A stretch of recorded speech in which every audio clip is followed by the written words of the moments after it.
Peace be with you. How are you doing? I hope this video finds you well. We are now in the third Sunday of Lent, and the Gospel, especially, is all about Jesus was calumniated. He was slandered by his enemies.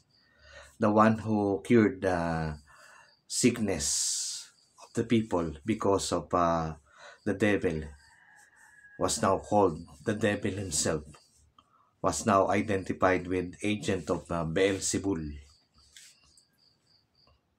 Bigger people are often cut into slices in order that they can swallow him because he is indeed bigger.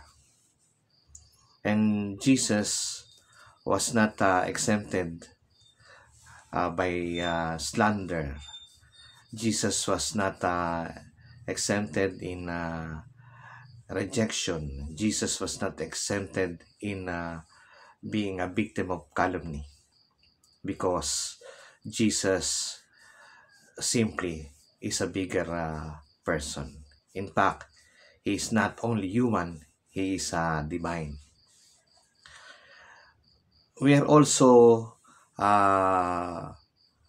victims of slandering by our neighborhood. We are also being calumniated. And how are we going to deal with this situation? Number one, just let it go. Do not go to their level. Do not go to their principle. Just let it go. Let God take the revenge.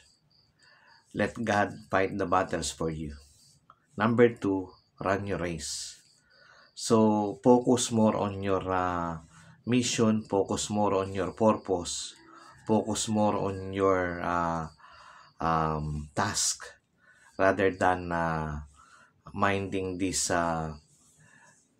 disturbances, rather than minding these um, barriers. Number three, let us all remember that life is a grace, not a race. Life is contribution, not competition. We're not here to compete with anyone or with anybody.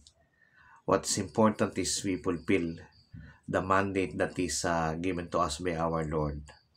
And that is a life of self-surrendered, a life of self-giving. God bless you.